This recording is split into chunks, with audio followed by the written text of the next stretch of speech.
Government ने धुलेरा को ही फर्स्ट ग्रीनफील्ड स्मार्ट सिटी का क्यों दर्जा दिया है? बिल्कुल नए सिरे से शहर बन रहा है तो उसको सिर्फ प्लानिंग के बेस पे ही प्लेटिनम रैंकिंग मिली। इंडस्ट्री आएगी तो उसके ऑटोमेटिकली बाहर से या इंडिया से ही पैसा वहाँ तक पहुँचेगा, काम पहुँचेगा।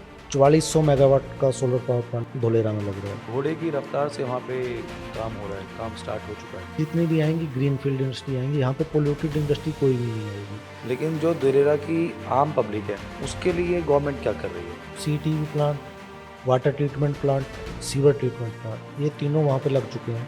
तो सर जैसे अभी धुलेरा के बारे में बात करें तो वो एक धुंधला धुंधला सा सपना लग रहा है। विजय जी, हम न्यू इंडिया में हैं, ये सपने दिखाता नहीं है, पूरे भी करता है। इन्वेस्टर के लिए धुलेरा को लेके आपका क्या फाइनल एडवाइस है? विजय जी, एक वर्ड है काश। रियल एस्टेट जो है बार बार मौका नहीं देता, तो वो शब्द दोबारा यूज ना करना पड़े, तो उसके लिए आदमी को धुलेरा में इन्वेस्टमेंट करनी चाहिए। नमस्कार दोस्तों, मेरा नाम विजय चौहान है और आज हम बैठे हैं स्टूडियो के अंदर एक स्पेशल गेस्ट के साथ जिनका नाम है श्री सुभाष गोयल जी, जो लास्ट 30 ईयर्स से स्टोन क्रशिंग इंडस्ट्री का हिस्सा हैं। अपने इस लंबे अनुभव के बाद अब उन्होंने कदम रखा है रियल एस्टेट इंडस्ट्री में, वो भी भारत के एक एम्बिशियस प्रोजेक्ट के साथ धुलेरा स्मार्ट सिटी। तो आइए जानते हैं उनके विजन के बारे में और कुछ बातें धुलेरा स्मार्ट सिटी से जुड़ी हुई। सर बहुत बहुत नमस्कार आपका हमारे स्टूडियो के अंदर। नमस्कार विजय जी, आपके दर्शकों को भी नमस्कार। Thank you so much sir. Sir सबसे पहले मेरा सवाल ये है कि धुलेरा स्मार्ट सिटी क्यों?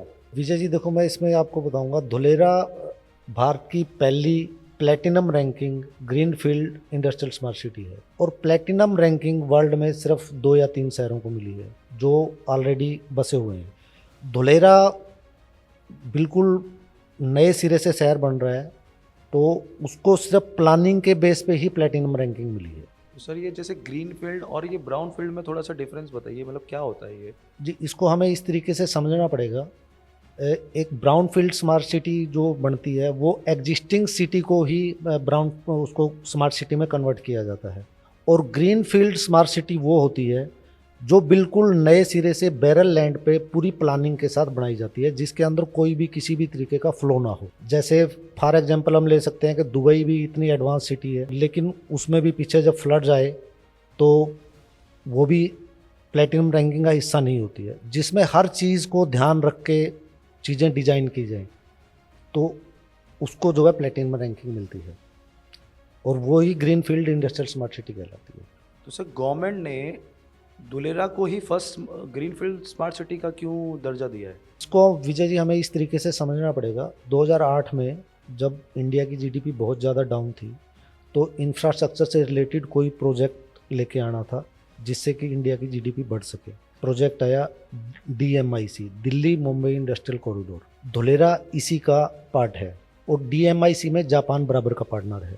धुलेरा ही क्यों चुना गया? DMIC स्टार्ट होता है यूपी के दादरी से स्टार्ट होकर ये 6 स्टेटों से होते हुए महाराष्ट्र तक जाता है। इंडस्ट्रियल स्मार्ट सिटी बनानी थी तो उसके लिए कोस्टल एरिया चाहिए होता है, क्योंकि सी पोर्ट बनना है, एयरपोर्ट बनना है, सारी चीज़ें चाहिए होती है, और बैरल लैंड चाहिए होती है। तो इन 6 स्टेट्स में से 2 स्टेट थी जिनके साथ जो है कोस्टल एरिया लगता था, गुजरात और महाराष्ट्र। महाराष्ट्र में इतनी जगह कहीं पे भी नहीं है बैरल लैंड, तो बैरल लैंड जो मिली फिर गुजरात में मिली। गुजरात में धुलेरा, बैरल लैंड बिल्कुल बंजर लैंड थी धुलेरा की, तो इसलिए धुलेरा को चुना गया। इसके बाद जो है, जैसे GDP को बढ़ाने के लिए कोई भी इंडस्ट्रियल शहर अगर बनता है तो उसको ट्रांसपोर्टेशन के सब साधन चाहिए होते हैं। पहला जैसे रोड का था तो DMIC, Delhi Mumbai industrial corridor, जो कि अहमदाबाद से होते हुए जा रहा है, और अहमदाबाद से भावनगर के लिए एक अलग से स्टेट हाईवे बना दिया गवर्नमेंट ने, जो अभी इसी महीने में ऑपरेशनल हुआ है, जो कि धुलेरा से होते हुए जा रहा है। दूसरा होता है रोड के बाद आता है रेलवे का। रेलवे आजकल क्या है, जो पुराने ट्रैक्स हैं जितने भी हैं उनके ऊपर जो ट्रेन चलती है उनकी लेंथ कम है, और पैसेंजर ट्रेन को पहले प्रेफरेंस दी जाती है। तो जो भी लॉजिस्टिक का सामान आता जाता है जो भी, वो सब लेट पहुंचता है। तो इसलिए ये हुआ कि भी एक अलग से स्पेशल कॉरिडोर बनाया जाए नॉर्थ को वेस्ट से जोड़ने के लिए। जैसे रोड का DMIC हो गया, तो रेलवे का आया डेडिकेटेड फ्रेट कॉरिडोर। ये भी सेम दादरी से स्टार्ट हो रहा है यूपी के, और महाराष्ट्र तक जा रहा है। तो एक ये कनेक्ट करता है, एक भीमनाथ जगह है गुजरात में, वहाँ तक ये ऑपरेशनल है। और भीमनाथ से धुलेरा के लिए एक अलग से रेल लाइन पास हो गई है, जिस पे काम चालू हो गया है, वो भी 2027-28 तक ऑपरेशनल हो जाएगी। तीसरा होता है सी पोर्ट। सी पोर्ट ऑलरेडी वहाँ पे एग्जिस्टिंग सी पोर्ट है पिपावा में, धोलेरा से जो 190 किलोमीटर है, और अब तो फ्यूचर में शायद भावनगर में सी पोर्ट आ रही है। वो एग्जिस्टिंग सी पोर्ट है और उसी सी पोर्ट को बड़ा किया जा रहा है ताकि वो धोलेरा की इंडस्ट्रीज, जो वहाँ पे बड़ी बड़ी इंडस्ट्रीज आनी है और जो एक्सपोर्ट इंपोर्ट का काम वहाँ से होना है सारा, तो ताकि वो पिपावा सी पोर्ट वहाँ धोलेरा का लोड ले सके। चौथा ट्रांसपोर्टेशन का साधन है एयरपोर्ट। एयरपोर्ट इटसेल्फ धोलेरा में ही बन रहा है, बहुत बड़ा एयरपोर्ट बन रहा है। 1426 हेक्टेयर में ये एयरपोर्ट बन रहा है, जो एशिया का सबसे बड़ा कार्गो एयरपोर्ट है। ये 2 एयरपोर्ट उस टाइम पे पास हुए थे, एक जेवर का एयरपोर्ट और एक धोलेरा का एयरपोर्ट। धोलेरा एयरपोर्ट जो है 80% कार्गो है, 20% पैसेंजर है, और जेवर का एयरपोर्ट 20% कार्गो है, 80% पैसेंजर है, ताकि जो है चारों साधन नॉर्थ और वेस्ट को जोड़ने के लिए और इंटरनेशनली भी कनेक्ट करने के लिए धोलेरा को ये चारों साधन ट्रांसपोर्टेशन के दिए गए हैं। तो मेनली सर ये है कि इंडस्ट्री आएगी तो उसके ऑटोमेटिकली बाहर से या अपने इंडिया से ही पैसा वहाँ तक पहुँचेगा, काम पहुँचेगा। जी बिल्कुल। जहाँ तक इंडस्ट्रीज़ की बात है, इंडस्ट्रीज़ वहाँ पे बहुत सारी इंडस्ट्रीज आनी है। सबसे बड़ी इंडस्ट्री की अगर हम बात करें तो वर्ल्ड का अगर एक जगह की बात करें, सबसे बड़ा सोलर पावर प्लांट धोलेरा में लग रहा है। 4400 मेगावाट का सोलर पावर प्लांट वहाँ पे आ रहा है, और 4400 मेगावाट विजय जी मैं आपको बताऊँ तो इतनी बिजली होती है जो फॉर एग्जांपल एक बिहार स्टेट है हमारी, या बंगाल ले लेते हैं, पश्चिम बंगाल, इतनी बिजली की रिक्वायरमेंट बिहार स्टेट को है जितनी बिजली वहाँ पे सोलर पावर प्लांट लगेंगे। तो इससे हम इमेजिन कर सकते हैं कि वहाँ पे कितनी बड़ी बड़ी इंडस्ट्रीज़ फ्यूचर में आएंगी और कितनी पॉपुलेशन आएगी जिनको 4400 मेगावाट बिजली की ज़रूरत होगी। तो ये वर्ल्ड का एक जगह सबसे बड़ा सोलर पावर प्लांट लग रहा है, जिसमें से 1000 मेगावाट टाटा के पास है, जिसमें से टाटा 300 मेगावाट का प्लांट ऑलरेडी चालू कर चुका है, प्रोडक्शन में है वो, और टोरेंट पावर के पास इसकी सप्लाई है, जो ऑलरेडी उनका प्लांट सेटअप हो चुका है और सप्लाई चालू है वहाँ से। और 700 मेगावाट का टाटा अभी प्लांट अपना और बढ़ा रहा है, इसी को 1000 मेगावाट कर रहा है। अब इसमें क्या चैलेंजेज आए कि सोलर मॉड्यूल जो है हमारे यहाँ पे इंडिया में कोई मैन्युफैक्चरिंग नहीं थी, टोटल हम इंपोर्ट करते हैं। गुड़गांव की एक कंपनी है रिन्यू पावर, रिन्यू पावर ने अपना प्लांट 100 एकड़ में लगाया और उसका प्रोडक्शन स्टार्ट हो चुका है। तो वो जितने भी सोलर मॉड्यूल बना रहा है वो आज की डेट में टाटा को सप्लाई कर रहा है, और टाटा वहीं की वहीं उसको जो अपना 300 मेगावाट से 1000 मेगावाट में कन्वर्ट कर रहा है प्लांट, तो वहाँ पे वो कंज्यूम हो रही है। तो इसका एक प्लांट चालू हो चुका है रिन्यू पावर का, गुड़गांव की ही कंपनी है, और बाकी प्लांट अभी इसका लग रहा है। तो सर मतलब घोड़े की रफ्तार से वहाँ पे काम हो रहा है, काम स्टार्ट हो चुका है? बिल्कुल काम स्टार्ट हो चुका है जी, ग्राउंड जीरो पे काम स्टार्ट हो चुका है। सरकार ने एक 22.5 स्क्वायर किलोमीटर का एक्टिवेशन एरिया जो है डेवलप कर दिया है, जिसमें प्लग एंड प्ले सिस्टम बोला जाता है। तो हमारी जो नीड होती है इंडस्ट्रीज़ की या डोमेस्टिक की, 11 तरह के कनेक्शंस टोटल जो रिक्वायर्ड होते हैं वो सारे रोड के नीचे, वो इंफ्रा सारा डेवलप कर दिया है। प्लग एंड प्ले मॉडल वो है, किसी भी इंडस्ट्री को अगर धोलेरा में अपना प्लांट सेटअप करना है तो वो सिर्फ अपना गवर्नमेंट से लैंड लेनी है, उसको किसी भी तरह के कनेक्शन के लिए उसको कहीं और जाने की ज़रूरत नहीं है। वहाँ पे एक ABCD बिल्डिंग है, administrative business come centre for Dholera, single window clearance है। आपको सारे कनेक्शन जो रोड के नीचे ऑलरेडी गवर्नमेंट ने डाल दिए हैं, एक ही विंडो से आपको सारे कनेक्शन मिल जाएंगे। जो 11 तरह के कनेक्शन है जो रोड के नीचे से डाले गए हैं उनके, उसमें स्टॉर्म वाटर भी है। वहाँ पे एक्चुअली उस एरिया में बारिश ज़्यादा होती है, मिट्टी चिकनी है, तो पानी जो है बारिश का नीचे मिट्टी सोखती नहीं है, तो पानी बहुत टाइम तक खड़ा रहता है। तो उसके लिए जो रोड के नीचे है इतनी बड़ी बड़ी टनल बनाई गई है ताकि जो रेन का एक्स्ट्रा वाटर है उन टनल्स के थ्रू आर्टिफिशियल कैनाल वहाँ पे बना दी गई हैं। टोटल 6 कैनाल वहाँ बननी है, एक कैनाल 22.5 स्क्वायर किलोमीटर में सरकार ने बना दी है, और फ्यूचर में इसी पानी को ट्रीट करके धोलेरा में यूज़ किया जाएगा, चाहे वो इंडस्ट्रीज है चाहे वो डोमेस्टिक है। दूसरे कनेक्शन चाहे बिजली का कनेक्शन है, पानी का कनेक्शन है, सीवर का कनेक्शन है, IT की लाइन है, सेंसर है, पूरा धोलेरा सेंसर से कंट्रोल होगा। धोलेरा में अगर किसी भी तरह का कोई इंसिडेंट होता है या कहीं कोई भी फॉल्ट होता है तो उसकी इन्फॉर्मेशन ABCD बिल्डिंग में जाएगी, जहाँ से वो उस चीज़ को उसी टाइम रेक्टिफाई कर देंगे।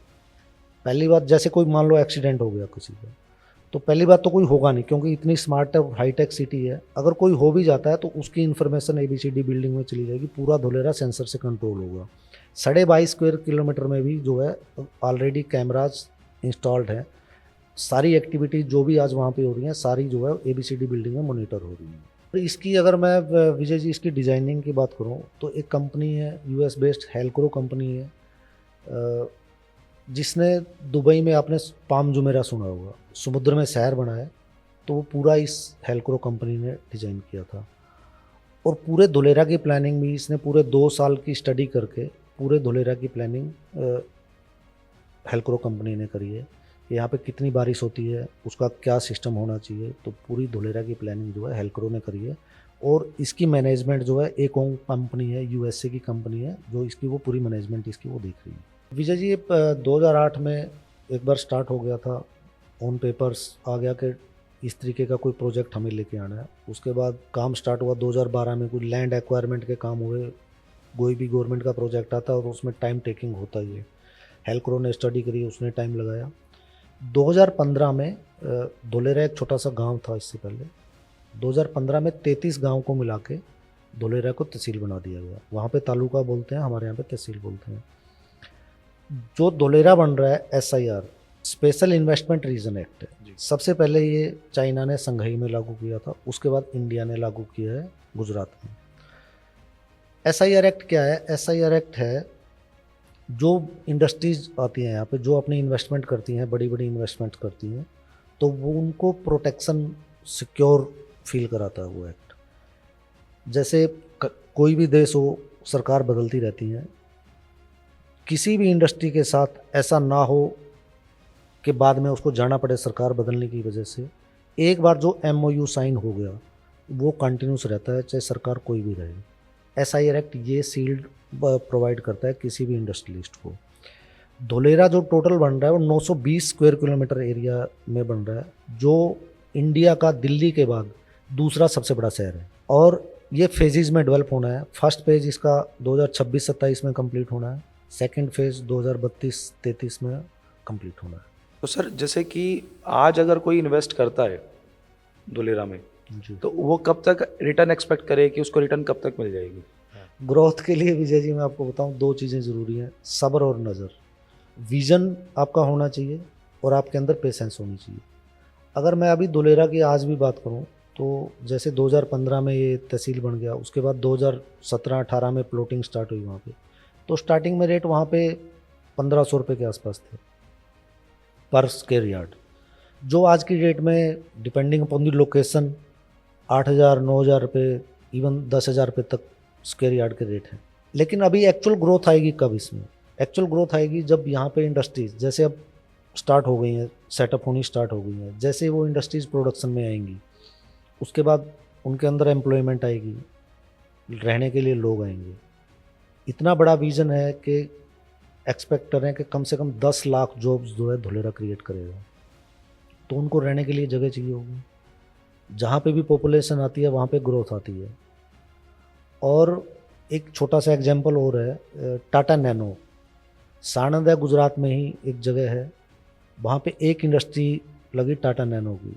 तो एक इंडस्ट्री लगने से ही वहाँ पे 10 साल के अंदर रेट जो है 10 से 15 गुना रेट हो गए, सिर्फ एक इंडस्ट्री आने से। और धुलेरा में तो बहुत सारी इंडस्ट्रीज़, रोड की कनेक्टिविटी, रेल की कनेक्टिविटी, पोर्ट की कनेक्टिविटी, एयरपोर्ट इटसेल्फ, एक एयरपोर्ट ही किसी भी शहर की ग्रोथ के लिए बहुत होता है।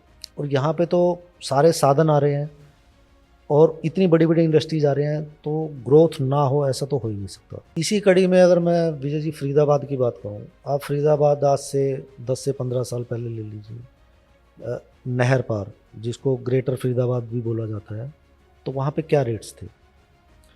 जब तक कनेक्टिविटी नहीं थी तो रेट्स नहीं थे। आज वहाँ पे पूरी कनेक्टिविटी आ चुकी है, तो आज रेट्स वहाँ पे 10 साल में ही मेरे ख्याल में 10 गुना से ज़्यादा रेट हो चुके हैं। पहले हर एक के दिमाग में यही होता था कि जंगल में जाके कौन रहेगा, कोई कनेक्टिविटी नहीं है, सिर्फ एक ही पुल होता था, खेड़ी पुल होता था। आज हर सेक्टर से कनेक्टिविटी है। मेरे ख्याल से फरीदाबाद में ही 6 से 7 पुल बन चुके हैं। तो आज पूरी वहाँ पे इंफ्रा पूरा आ चुका है, तो इसलिए वहाँ पे रेट्स बहुत बढ़ गए हैं। तो सेम चीज़ धुलेरा के साथ है। जैसे वहाँ पे इंडस्ट्रीज आएंगी, जैसे जैसे पॉपुलेशन आएगी, कनेक्टिविटी ऑलरेडी वहाँ पे सब है। चाहे हम उसमें DMIC की बात करें, अहमदाबाद तक जा रहा है, अहमदाबाद से धुलेरा एक्सप्रेस वे चालू हो चुका है, DFC, मेट्रो, एयरपोर्ट, सब चीज़ें वहाँ पे हैं।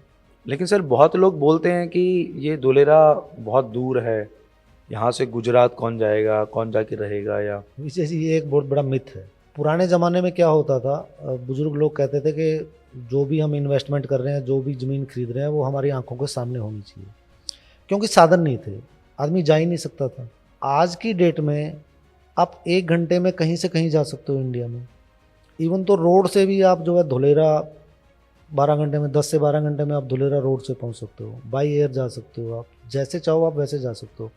और धुलेरा तो गुजरात में है, लोग तो दुबई में इन्वेस्टमेंट कर रहे हैं। इन्वेस्टमेंट वहाँ पे करनी चाहिए जहाँ पे आपके ग्रोथ के चांसेस हों और आपका विजन हो।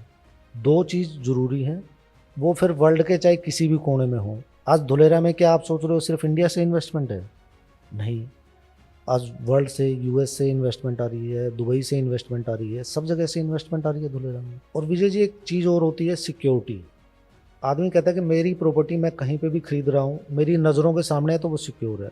ऐसा नहीं है, सिक्योरिटी ज़रूरी है। गुजरात में जो भी सोसाइटीज़ बन रही हैं वो सारी गेटेड सोसाइटी बन रही हैं, विद इन परमिसेस है। तो वहाँ पे जो लोगों के दिमाग में रहता है कि मेरी ज़मीन पे कब्जा ना हो जाए, तो वो कब्जा पॉसिबल नहीं है, क्योंकि गेटेड सोसाइटी है, पूरी RWA बनेगी, तो ऐसे कोई कब्जा नहीं कर सकता। आपका प्लॉट रोड पे नहीं है कि कोई भी आके कब्जा कर लेगा। दूसरा सबसे बड़ा वहाँ पे प्लस पॉइंट गुजरात में क्या है, वहाँ पे एक लैंड ग्रैबिंग प्रोहिबिशन एक्ट है, जो इंडिया में मेरे ख्याल से अभी तक सिर्फ गुजरात ने लागू की है। बाकी जगह कहीं पे भी आपकी ज़मीन पे कब्जा हो जाए तो वो सिविल सूट चलता है, और गुजरात में क्रिमिनल ऑफेंस है। फास्ट ट्रैक कोर्ट में केस चलता है, 6 महीने के अंदर डिसीजन देना होता है, और मिनिमम 10 साल की सज़ा है अगर आपकी ज़मीन पे किसी ने कब्जा किया है। तो वो सबसे बड़ा प्लस पॉइंट है। इसके बाद हम इसी को और आगे बढ़ाते हैं सिक्योरिटी फीचर्स की। गुजरात पहली स्टेट है जो ऑनलाइन रजिस्ट्री करती है। आज हम कोई भी लैंड वहाँ पे परचेज करते हैं तो हमें वहाँ पे जाने की ज़रूरत नहीं है, हमारी रजिस्ट्री यहीं बैठे हो जाती है। अब पीछे यूपी भी शायद स्टार्ट कर रहा है, अब हरियाणा ने भी स्टार्ट किया है इस चीज़ को। और गवर्नमेंट का पोर्टल है, जैसे ही हमारी रजिस्ट्री हो जाती है 48 आवर्स के बाद हम चेक कर सकते हैं कि वो उस लैंड की रजिस्ट्री मेरे नाम पे है। वो रजिस्ट्रार के पास पूरी डिटेल है उसकी।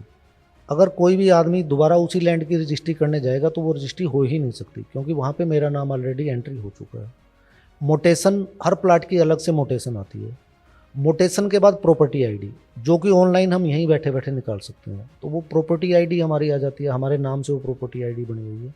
तो इसलिए दोनों चीज़ें साधन है जाने का, पहले साधन नहीं होते थे।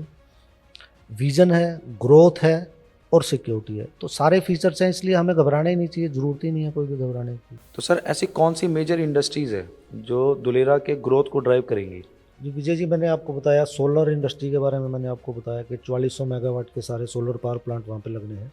रिन्यू पावर मैंने आपको बताया, जो सोलर मॉड्यूल बनाती है वो प्रोडक्शन में आ चुकी है। और अभी रिन्यू जो है विंड पावर में भी आ रही है। विंड पावर आपने सुना होगा, जो पवन चक्की होती है जी, तो वो उसकी मैन्युफैक्चरिंग में भी अब वो काम स्टार्ट कर दिया है उसने। और अभी सबसे बड़ी इंडस्ट्री अगर मैं बात करूँ तो आ रही है टाटा सेमीकंडक्टर। सेमीकंडक्टर आपने सुना होगा, यहाँ पे कोई मैन्युफैक्चरिंग नहीं है इंडिया में, और अभी हम टोटल इंपोर्ट करते हैं। और गवर्नमेंट का विज़न है कि एक दिन ऐसा आएगा कि हम जो है सेमीकंडक्टर को एक्सपोर्ट करेंगे। तो सर ये सेमीकंडक्टर क्या है, थोड़ा सा हमारे व्यूअर्स को आप बताइए इसके बारे में। विजय जी, सेमीकंडक्टर वो है जो आपने चिप, अगर हम इसको देसी भाषा में बोले तो चिप। आज की डेट में आप मोबाइल से लेकर और गाड़ी, छोटी हो चाहे बड़ी हो, कोई भी इलेक्ट्रॉनिक आइटम बनती है तो वो चिप के बिना पॉसिबल नहीं है। चाहे वो इवन तो लोग हैं, छोटे लोग हैं, फ़ोन है, गाड़ी है, लैपटॉप है, कोई भी चीज़ है, हर चीज़ में रिक्वायरमेंट है चिप की आज की डेट में। और एक एक नहीं लगती, बहुत सारी लगती हैं एक में। तो वो सबसे बड़ा प्लांट जो है अभी इंडिया टोटल इंपोर्ट कर रहा है। ताइवान की कंपनी है PSMC, जिसकी कोलैबोरेशन में टाटा अपना प्लांट लगा रहा है धुलेरा में, जिसमें 91,000 करोड़ की इन्वेस्टमेंट है। और ये प्लांट जो है 2026 के लास्ट में या 27 के फर्स्ट में ये प्लांट प्रोडक्शन में आ जाएगा। तो सबसे बड़ी इंडस्ट्री ये है। और इसकी एंसिलरीज आइनॉक्स एयर है, लिंडे है, टोक्यो इलेक्ट्रॉन है जो अपना ऑफिस डाल रही है, जो ट्रेनिंग देगी पूरे स्टाफ को टाटा के कैसे क्या होता है। तो एक बहुत बड़ी मेजर इंडस्ट्री आ रही है। इसको सेमीकॉन सिटी भी बोला जाता है धोलेरा को, कि फ्यूचर में यहाँ पे और बहुत सारी सेमीकंडक्टर से रिलेटेड इंडस्ट्रीज आएंगी। उसके बाद एक सबसे बड़ी इंडस्ट्री है एमआरओ इंडस्ट्री। एयरपोर्ट पे ही इटसेल्फ एमआरओ इंडस्ट्री क्या है, मेंटेनेंस, रिपेयर एंड ऑपरेशंस। ये प्लेन्स जो है इंडिया में मेंटेनेंस नहीं होती है, मेंटेनेंस के लिए प्लेन्स बाहर जाते हैं, बहुत कम मात्रा में मेंटेनेंस होती है इंडिया में।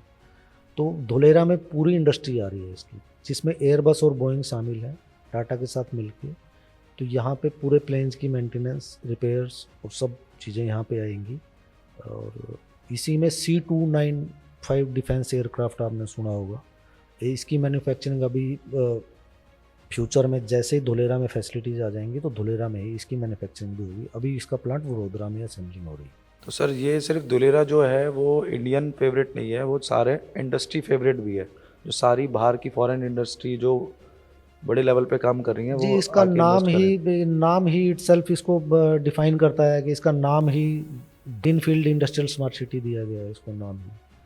तो इंडस्ट्री बेस्ड है और यहाँ पे सारी इंडस्ट्री जितनी भी आएंगी ग्रीनफील्ड इंडस्ट्री आएंगी। यहाँ पे पोल्यूटेड इंडस्ट्री कोई भी नहीं आएगी। यहाँ पे 8 सेक्टर जो है इंडस्ट्रीज़ के, अगर मैं बात करूँ तो वो 8 सेक्टर यहाँ पे इंडस्ट्रीज़ के आ रहे हैं, जिसमें आईटी सेक्टर है, पावर सेक्टर है, एग्रीकल्चर है। तो इस तरीके से सारे सेक्टर यहाँ पे आ रहे हैं। सर ये आपने इंडस्ट्रीज़ के बारे में तो बता दिया, जी, लेकिन जो धुलेरा की आम पब्लिक है उसके लिए गवर्नमेंट क्या कर रही है? देखो विजय जी, उसमें किसी भी जो नया शहर बनता है तो उसमें सबसे पहले ज़रूरी होता है पानी, बेसिक नीड्स होती हैं, सीवर है, कॉमन एफिशिएंट फैसिलिटी है। तो CTV plant, water treatment plant, sewer treatment plant, ये तीनों वहाँ पे लग चुके हैं। उसके बाद स्कूल नींव रखी जा चुकी है, फायर स्टेशन की नींव रखी जा चुकी है, हॉस्पिटल की नींव रखी जा चुकी है, जिन पे कंस्ट्रक्शन का काम चालू है। और अभी एक फूड कोर्ट आने वाले 4 से 5 महीने में फूड कोर्ट बन रहा है वहाँ पे, तो फूड कोर्ट चालू हो जाएगा। और टेंट सिटी, एक टेंट सिटी इटसेल्फ जो है धुलेरा SIR में ही बन रही है। तो जैसे जैसे पब्लिक बढ़ेगी, जैसे जैसे लोगों का आना जाना बढ़ेगा, वैसे वैसे ये सारी फैसिलिटीज़ वहाँ पे आती जाएंगी। तो सर जैसे अभी धुलेरा के बारे में बात करें तो वो एक धुंधला धुंधला सा सपना लग रहा है। विजय जी, हम न्यू इंडिया में हैं, ये सपने दिखाता नहीं है, पूरे भी करता है। और यहाँ पे अब सपना कैसे लगता है आपको? एयरपोर्ट बन रहा है, ये नहीं है कि काम चल रहा है, ये अभी बहुत जल्दी जो है शुरू होने वाला है, 2026 के फर्स्ट क्वार्टर में स्टार्ट हो जाएगा।